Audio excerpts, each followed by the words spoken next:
Dear students, এখন আমি class 10 এর লেসন 1 আর কে নারায়ণ এর লেখা ফাদার ফেল এই গল্পটি আমি লাইন বাই লাইন পড়িয়ে শোনাবো। ঠিক আছে, দেখো গল্পটি পড়ার আগে এখানে কিছু ওয়ার্ড মিনিং রয়েছে, এই ওয়ার্ড মিনিং গুলো আগে আমরা জেনে নিব। ঠিক আছে, দেখো লিডিং ফিগার্স উল্লেখযোগ্য চরিত্র, ইন্ডিয়ান লিটারেচার ভারতীয় সাহিত্য, নোটেবল ওয়ার্কস উল্লেখযোগ্য কাজ, ইনক্লুড অন্তর্ভুক্ত, অ্যাওয়ার্ডেড পুরস্কৃত করা হয়েছিল, এক্সার্ট নেওয়া হয়েছে, আনউইলিং অনিচ্ছুক, ফোর্স বাধ্য হয়, এক্সপ্লোর দেখাচ্ছে, থ্রু দ্য ইভেন্টস ঘটনার মধ্য দিয়ে, ফলো অনুসরণ করা, ফমিফ অরিজিনাল ফমির আসল, রিজার্ভেশন ধারণা, ট্রান্সফর্ম পরিবর্তিত হয়, কনফিডিরেবলি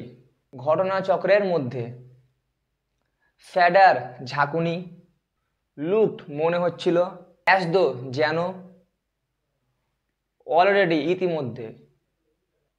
deer students, listen my speech. Okay, wailed আর্তনাদ করলো, হেডেক মাথা যন্ত্রণা, জেনারেসলি উদারভাবে, সাজেস্টেড প্রস্তাব দিলেন, স্টে থাকা, ওট মানে উচিত, ননসেন্স মূর্খ বা বাজে কথা, ড্রেস আপ জামা কাপড় পরো, লোপ ঘোরাঘুরি করা, হাউ স্ট্রিট কতটা করা অথবা কঠোর, ট্যাকটিস কৌশল, ফল্ট দোষ, স্কোল্ড বকাবকি করা, অ্যাংরি রাগী মানুষ, স্পেশালি বিশেষভাবে, অ্যাফ্রেড ভীত।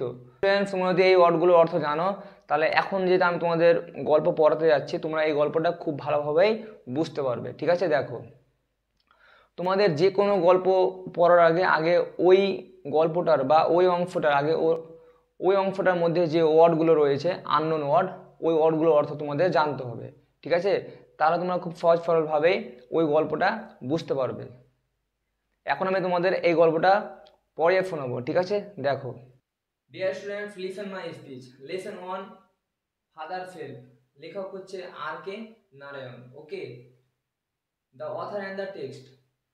আর কে নারায়ণ 1906 মানে তিনি 1906 খ্রিস্টাব্দে জন্মগ্রহণ করেছিলেন, 2001 এবং 2001 খ্রিস্টাব্দে মারা গিয়েছিলেন। Is one of the leading figure of early Indian literature. যিনি হন একজন ইংরেজিতে ভারতীয় সাহিত্যের মধ্যে, যিনারা সাহিত্য রচনা করতেন তাদের মধ্যে একজন। হিজ নোটেবল ওয়ার্কস ইনক্লুড, তার উল্লেখযোগ্য কাজগুলো, ইনক্লুড অন্তর্ভুক্ত ছিল, Malgudi days and the guide. He was awarded the Sahitya academy award in 1958 for the guide. তাকে 1958 খ্রিস্টাব্দে সাহিত্য একাডেমি অ্যাওয়ার্ড পুরস্কৃত করা হয়েছিল তার বিখ্যাত বই দ্য গাইড এর জন্য। ওকে, তারপর দেখো দ্য স্টোরি, গল্পটা এক্সাপ্ট ফ্রম মালগুড়ি ডেজ, এটা দেশ থেকে নেওয়া হয়েছে। Is about a young boy called Swaminathan, এখানে একটা যুবক ছেলে সম্পর্কে বলা হয়েছে যাকে স্বামীনাথন বলে ডাকা হতো। Who is unwilling to go to school, যে স্কুল যেতে অনিচ্ছুক ছিল।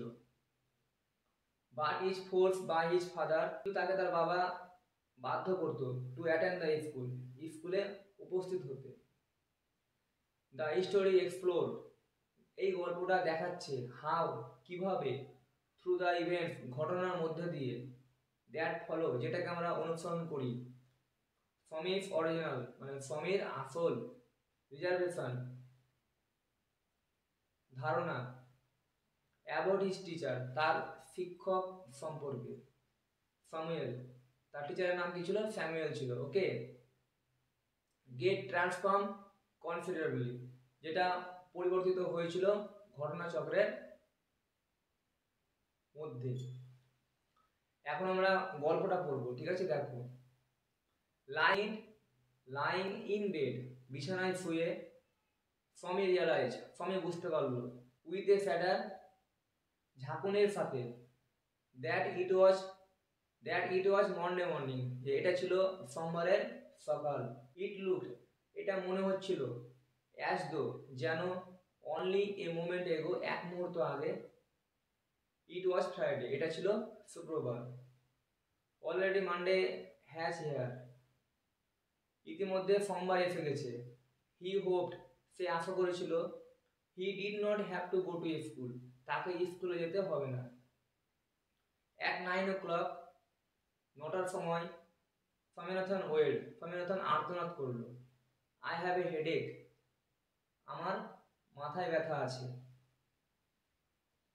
মাদার জেনারেসলি, মা উদারভাবে, সাজেস্টেড, প্রস্তাব দিলেন, দ্যাট স্বামী মাইট স্টে অ্যাট হোম, যে স্বামী বাড়িতে থাকতে পারে। অ্যাট 9:30, সকাল 9:30টার সময়, when he ought to have been in the school prayer hall, সকাল 9:30টার সময় তাকে স্কুলের প্রেয়ার হলে থাকা উচিত। স্বামী was lying on the bench in mother's room, স্বামী তার মায়ের ঘরের বেঞ্চে শুয়ে আছে। ফাদার আস্কড হিম, বাবা তাকে জিজ্ঞেস করলো, have you no school today, তোমার কি আজ স্কুল নেই? হেডেক, মাথায় ব্যথা। স্বামী রিপ্লাইড, স্বামী উত্তর দিল, ননসেন্স, বাজে কথা। ড্রেস আপ অ্যান্ড গো, জামা কাপড় পরো এবং যাও। হেডেক, মাথায় ব্যথা। লোপ অ্যাবাউট লেস অন সানডেজ, রবিবার তুমি যদি কম ঘোরাফেরা করো। You will be without a headache on Monday, তাহলে তোমার সোমবার কোনো মাথা ব্যথা থাকবে না। স্বামী নিউ, স্বামী জানতো। হাউ স্ট্রিক্ট হিজ ফাদার, তার বাবা কতটা কড়া হবেন অথবা কঠোর হবেন। So he change his tactics, তাই সে তার কৌশলটা পরিবর্তন করলো। আই কান্ট গো, আমি যেতে পারবো না। So late to the class, ক্লাসে এত দেরি করে। ইউ উইল হ্যাভ টু, তোমাকে যেতে হবে। It is your own fault, এটা তোমার নিজের দোষ। What will the teacher think if I go so late, শিক্ষক মহাশয় কি মনে করবে যদি আমি এত দেরি করে যাই। টেল হিম, তাকে তুমি বলবে, ইউ হ্যাড এ হেডেক, তোমার মাথায় ব্যথা ছিল। And so you are late, তাই তোমার দেরি হয়েছে। হি উইল স্কোল্ড মি, তিনি আমাকে বকাবকি করবেন। ইফ আই সে সো, যদি আমি এরকম বলি। উইল হি, তাই নাকি? লেট আস সি, চলো দেখি। হোয়াট ইজ হিজ নেম, তার নাম কি? Samuel. Does he always scold the students, তিনি কি সর্বদা ছাত্রছাত্রীদের বকাবকি করেন? He is a very angry man, তিনি খুব রাগী মানুষ। He is specially angry with the boys who came in late, তিনি বিশেষভাবে ওই সমস্ত ছেলেদের প্রতি রাগী হন যারা দেরি করে আসে। I would not like to go late to Samuel's class, আমি সমেল স্যারের ক্লাসে দেরি করে যেতে পারবো না।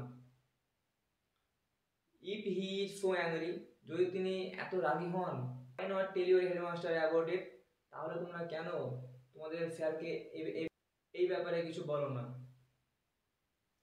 দে সে দ্যাট, তারা বলে যে, even the headmaster is afraid of him, এমনকি প্রধান শিক্ষক মহাশয়ও তাকে দেখে ভয় পান।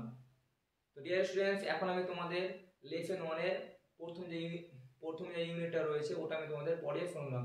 এরপরে ক্লাসে ডিয়ার স্টুডেন্টস, এরপরে ক্লাসে আমি তোমাদের আর কে নারায়ণের লেখা ফাদার ফেভ এই গল্পটির দ্বিতীয় পার্ট নিয়ে আসবো। ওকে।